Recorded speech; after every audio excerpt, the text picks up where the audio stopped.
Welcome to the Trauma Therapist Podcast. My name is Guy McPherson.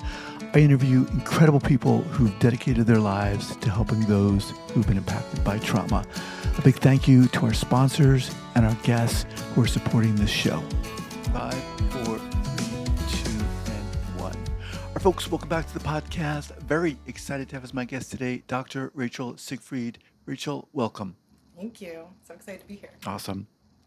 Rachel is a licensed clinical psychologist in New York City with extensive experience treating trauma across diverse populations. She holds a BS from Cornell and a doctorate from LIU Brooklyn and is trained in major New York City hospitals and clinic settings, working with individuals including trauma survivors, veterans, 9/11 first responders, undocumented individuals, LGBTQIA clients, and emerging adults. She recently authored a chapter on complex PTSD for a book on trauma and the law, helping legal professionals better understand trauma's psychological impact. Dr. Siegfried is particularly interested in exploring moral injury and how untreated trauma is often misdiagnosed as personality pathology rather than recognized as PTSD. All right, Rachel, obviously just a little bit about you. Before we get going, share with our listeners where you're from originally and where you are currently. I'm a born and bred and raised New Yorker. So still in my hometown of New York City. That's it. You ain't leaving. I'm not leaving. I tried to get away for Cornell for a chapter, a semester in Spain, but drew me back.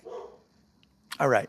So let's go back. How does this start for you? How does this interest start for you? Well, if you ask my mom, it was in elementary school when she goes to the, meet all the teachers at a parent-teacher conference, and she goes to meet the school counselor and introduce herself. And he's already well aware of who I am because I've been bringing classmates to him who are arguing so that they can go work through their issues. So she would say then, I would say that I've always just been really interested in people. I really liked observing people. I never really grew out of the why phase of wanting to know why. And I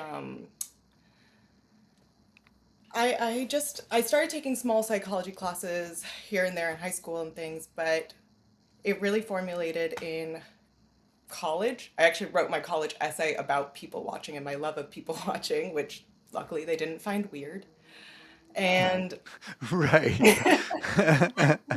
like, oh, I enjoy sitting on the New York City bus and, just watching people live their lives.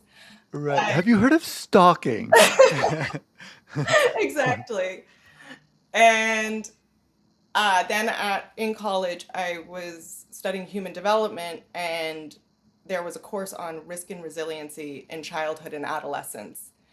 And I really fell in love with that course, with understanding trauma and with childhood and adverse events. And so this professor would use books and memoirs, right? Like we read Finding Fish, and we read the book that Precious is based on to really understand kind of these childhood narratives. And so I liked the professor, Janice Whitlock, so much that I joined her non-suicidal self-interest behavior lab, where I spent a very uplifting summer just listening from 9 to 5 to interviews from adolescents who were engaging in non-suicidal self-interest behavior, and then interviews with their parents about what they were experiencing. And I was just spending over a month coding these interviews. And in that, the big theme we found was that these kids wanted something called respectful curiosity. They really just wanted to be listened to. They wanted someone to want to know the why. And I mean, as a podcast interviewer, right, this is what you do. You get to know people's why. And So if we can just pause there for a second. What fill that out for us? yeah.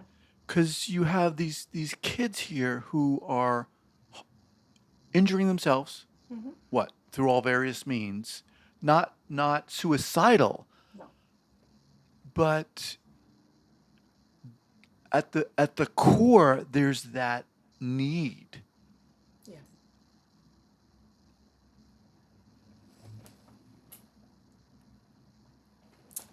I guess I guess I'm a little surprised. I'm not here. Where? I mean, in there, there's got to be a lot of pain, right? Yeah. I mean, you just don't hurt yourself. So talk more, fill that out for us more. So these kids, you know, the interesting part of the study is it didn't go at that moment too much into, right, maybe the individual's traumas or emotion regulation pieces that were leading to the self-injury. That was part of it. Of course, the kids told their stories. But what was going on was these kids were struggling with recovery. And Mm, why could they not either stop, or what was stopping them from being able to address this with their parents? That so much of self injury relies on the secrecy and that nobody knows what's happening. And, this was 2010, no, 2011. The This wasn't it's been a even more increasingly studied topic since then. And a lot of the parents thought their kids were acting out, trying to get attention, right? We've all heard those words in the field. And that really wasn't what was happening for these kids. And so the more that they were just being told that they were acting out for attention, the more disconnected, the less understood they felt, and the more they wanted to harm themselves because it was the only mm, way that they were either regulating, expressing, and often the way that they were self injuring had so much meaning. What they were using to self injure, where they were making the marks, what were they spelling out words or number, or did they have a number of them? well, And all of this was just being missed because, of course, the parents are panicked seeing their children who they love in danger. But because they're so focused on that and aren't really regulating themselves in that moment, they're really just not engaging with that curiosity. so how do things unfold for you after that with your work, etc.? After that, it really drove, that interest in the why became even bigger. And I think that really made me curious about specifically trauma and, right, that risk and resiliency piece. And so I joined more research labs and eventually go to grad school. And in graduate school, it was in the clinical practice that I really started to develop an interest in complex PTSD specifically, because when working with patients who could identify a trauma, whether that was sexual assault or, right, a shock trauma such as war, they were showing up much more like a personality disorder would be characterized. And that's what sometimes supervisors would point out. They would say, oh, this diagnosis is borderline personality, or this one is narcissism. And I was just very struck that we wouldn't, with these clients and these trauma histories, we couldn't do all of these amazing manualized trauma treatments that were out there because so much of that work was just building trust and Mm-hmm. getting to understand why was the person's character and sense of self so impacted in a way where they couldn't have this intimate relationship that would help them eventually heal. And so I then started going to places like World Trade Center and the VA and seeing what it looked like when trauma went untreated and when people had a foundation even before 9/11 or before being, um, before their deployments, where their childhood foundation of either neglect or physical abuse or sexual abuse had played a significant role in their inability to have safe, loving relationships in the here and now. So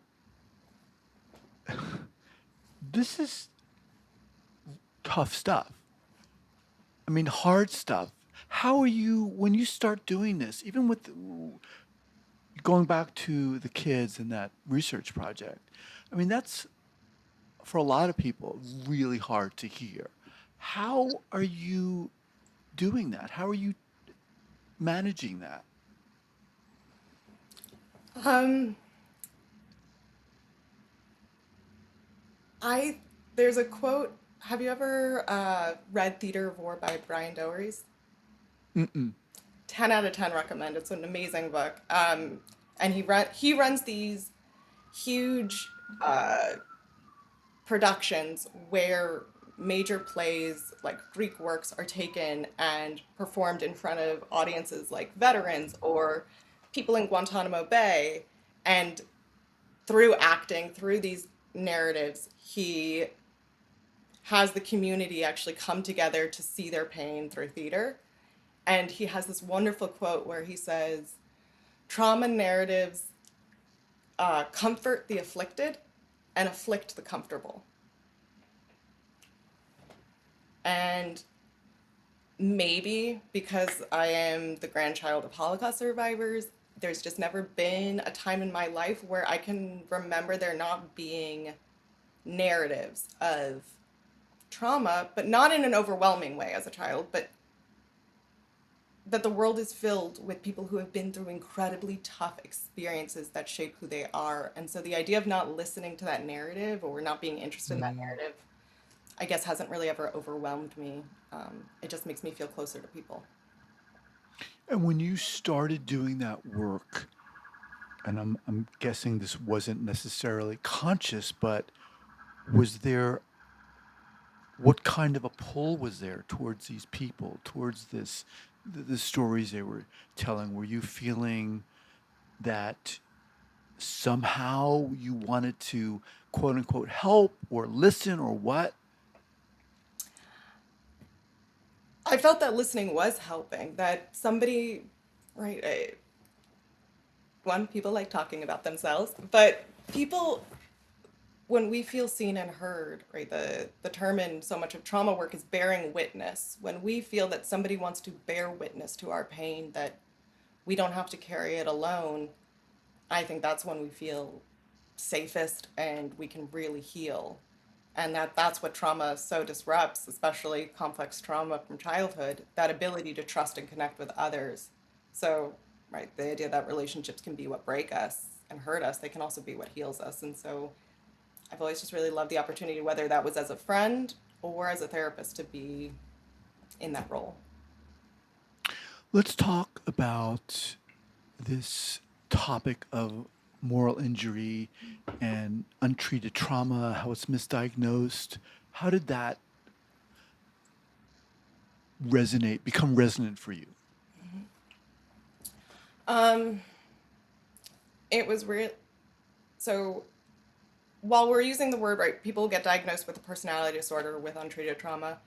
I've always really loved the more jargony clinical term of characterological disruptions, because I think when we understand trauma as disrupting a character and that ability to build our character, it really helps understand why, right, somebody who experienced trauma at age 6 is going to show up very differently than somebody who didn't. And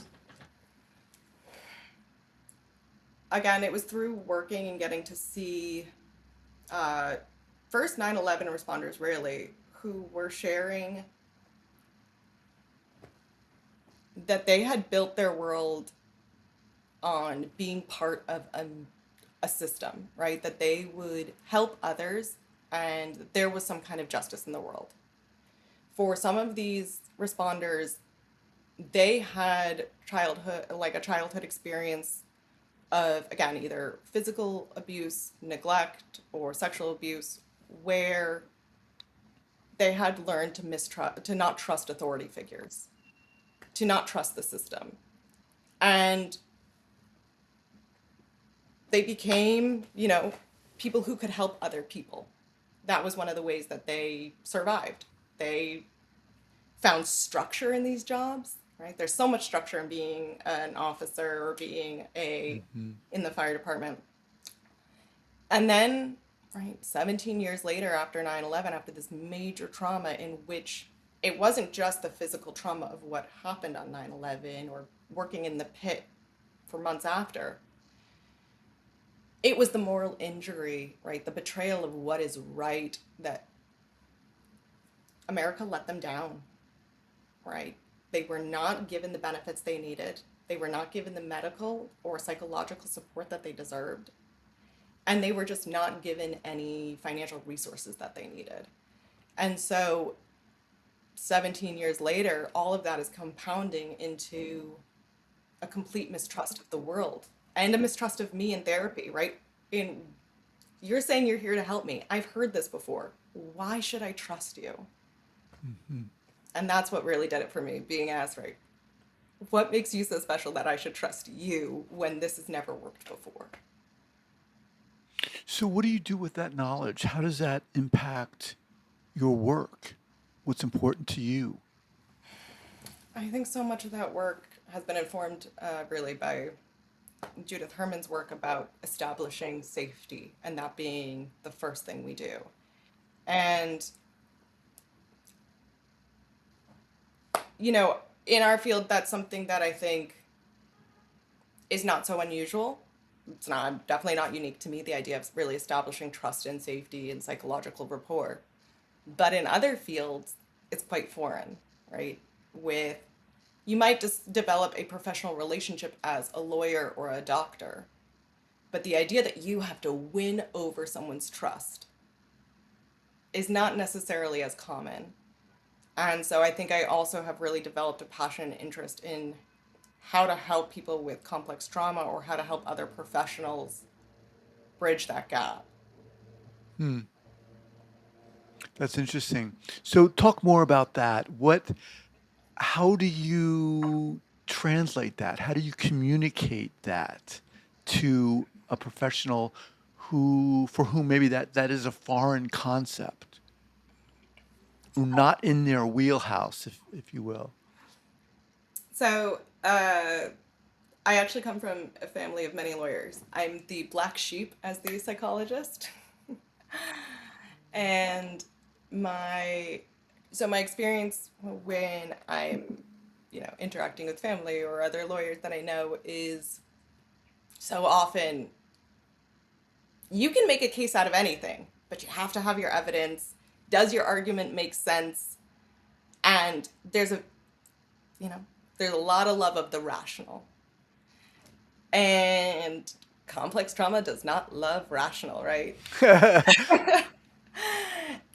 And what I love about psychology and the mind is, right, with the why is there's always, if you go far enough, you will get to the why. And it will make sense, but you have to take the journey to get there. And that is what I really enjoy helping other professionals understand, is to have that patience to get there.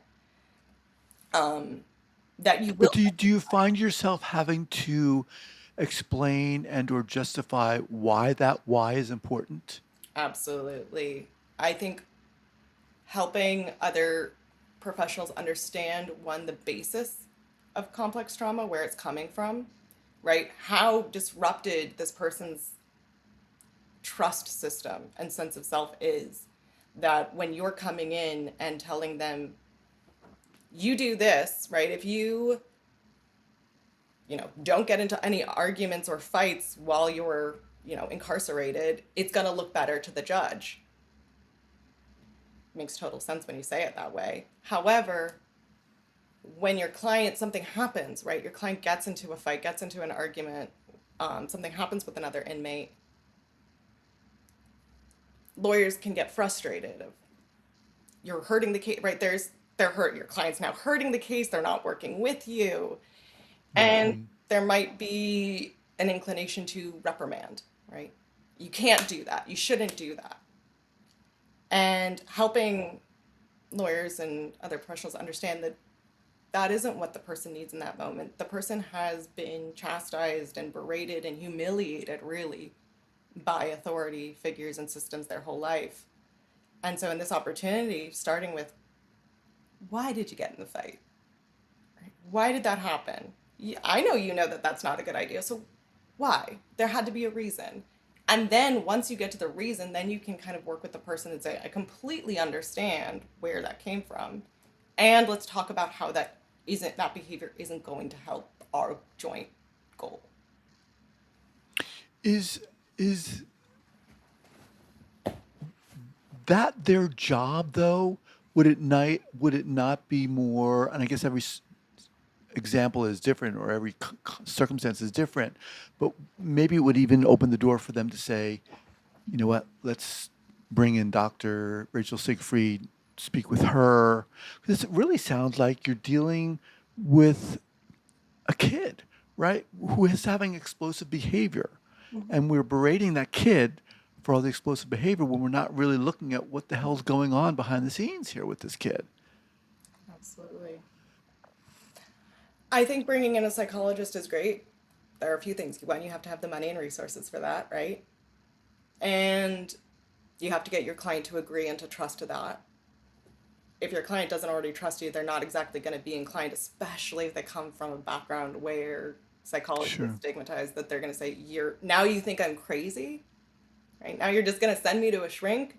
There was a totally real reason I did that, and so I think that I love when people would bring in a consultation, but I think the lawyer also has to be able to work with the person and the person has to be able to trust their lawyer. And so I think that's where sometimes asking the why and knowing your limits, right? If you feel that you're not able to navigate that conversation, maybe it's bringing in a professional who can and having them there with you. But So, in the bio, I mentioned that um, you authored a chapter. Uh, what was that about specifically? Are you able to talk about that a little bit? it's specifically actually about this. It is going through and breaking down a lot of the jargon that is in complex trauma research and explaining kind of that foundation of the loss of autonomy, the loss of trust, feelings of inferiority, and how those can play out within the system and with your clients, and how to even maybe start seeing flags to even think about the question of trauma. Is your client being labeled as difficult? Do they carry multiple diagnoses of different mood or psychotic disorders? And that I think a lot of the times those can be really great indicators that is the person really that difficult or is the person pushing back because right, they're feeling dysregulated or trapped or victimized again. Feels like you're educating a whole population. I mean, does this come? Is this something that's like a brief workshop in law school, if at all? I Are would they love are to do they that. I would, that would, are they taught this? Any portion of this? No. not that it, in my experience, no.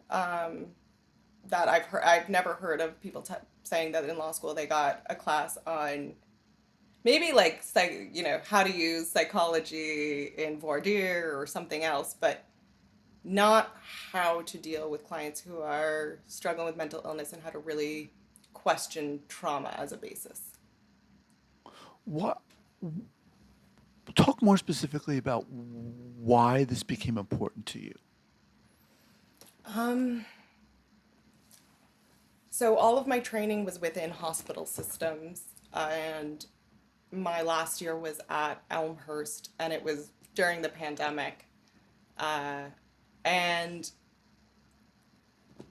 it was really hard to see. Our clients were already struggling in a world where everything's shut down. But so often when I was working on inpatient units, I was getting called to the unit to handle my patient because the patient wasn't cooperating with the psychiatrist. The patient had gotten into a fight with the nurses, and so it felt like I was constantly being a parent called to school, right? Because your kid did something. And it didn't feel right for the client, right? These patients are Hmm. here because they're really struggling, right? They're there because they've had a psychotic break or wanted to end their life. And it didn't feel like people were necessarily trying to understand them because it's an overwhelmed public hospital system. There were absolutely people who did, but in that overwhelmed system, you can't spend as much time as you want to with each client. Right. And so, right, when clients aren't taking their medication, it's we're going to go to court or you're going to have to take it. And, well, why don't you want to take it? Right? I've heard clients say, because I'm drowsy, this is a co-ed unit. I don't feel safe. That's a great reason if you've experienced sexual trauma. And people are saying, well, they didn't tell me that. They didn't tell me that during intake. Of course they didn't. They hadn't built any trust yet. What do you think allows you to do this work? Because you seem, I asked that question because there's a particular, obviously, curiosity that you have, or almost like a need you have to get in there and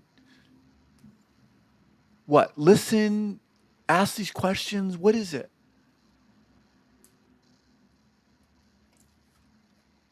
I I feel like I've just always felt this. It's just everybody does make sense at the end of the day. Like there's a grain of truth at the end of the day. And I just feel I love a puzzle. I do. I love to puzzle so much. I'll spend way too much time on Sudoku. So And is it like we need to find out what's behind or beneath or at the core of this? And that's important because why? I think once we understand where our behaviors and our feelings are coming from, we can have so much more empathy for ourselves. And right, if we feel that we're doing something and it doesn't make sense to us or to anyone else, that's incredibly painful, right? When we feel that we are doing something, right, maybe it's that I push away everyone I feel close to. Maybe I understand that, but if nobody else understands why, I'm going to feel incredibly lonely. I'm going to feel even lonelier than I already did because I'm not being seen. Add to that, if I don't understand why I'm doing it, now I feel crazy. I feel disconnected. And I think it's such a gift to be able to feel that we make sense to ourselves and that others can then also understand us.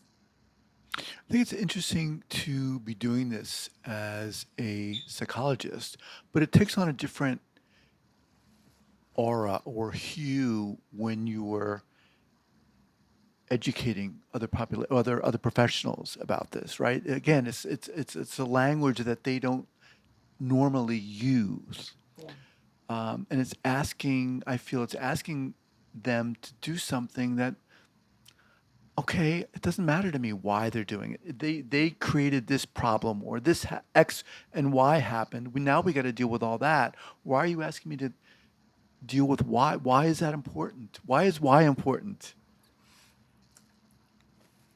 I've gotten this from my parents when they've asked at different points, like, oh, I've got this case, and I'm thinking, oh, have you thought about asking here? And they're like, go down that road. And I think that my answer is always kind of, you don't have to do, right? You don't have to go down the road of the why. But the person you're deeming difficult, they're going to stay difficult. Have fun, Hmm. right? You're not going to get any trust. You might do a great job on their behalf. I don't doubt that there's, right, that ethic there. You might do a wonderful job as their attorney. Can you do more? Can you be a different experience for this person? Does that matter to you? And my answer is I hope yes. It isn't their job, Hmm. but you can be a different chapter in someone else's story through these small acts. And they're not Well, it's small. very interesting. Right. I mean, it's very interesting to say, well, it's not, as I said, may not be their job. It may not be part of their job description. But it's also interesting to think that people who, necessarily maybe go into that field, maybe that's not part of their makeup to ask that particular question, right? And whereas for you or myself, it would be. But as you're saying, it's crucial to working with the people they're going to be working with. Wow. It matters to the clients. And right, if you're saying I want to do right by the client, then here's another tool in that toolkit that can really serve you. Also, it can serve their defense, right? That understanding that this person might have done something violent or criminal, and can we also understand the foundation of trauma and how that could have had an impact or mitigating factors? So there's also a legal, if you add in, hey, this could benefit your legal defense or your legal strategy, it is I think that part is a little bit more enticing too. So as we kind of wind down here, Rachel, in what capacity now are you working? Who do you work with?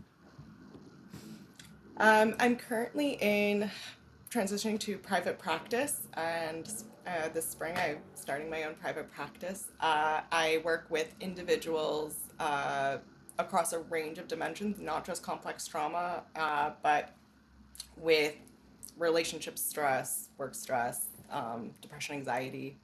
And I also work with couples, and I really love that work as well. Just right, getting back to the whys, right? Everybody in this relationship has a why for what they're doing, and can you see your partner's why? I love that work. So that's who I'm working with these days. All right. And we'll have links for all your stuff up here at the show notes page at thetraumatherapistpodcast.com. Great. Sound good? All right, Rachel. Thanks so much. Thanks so much for taking the Take care. All right.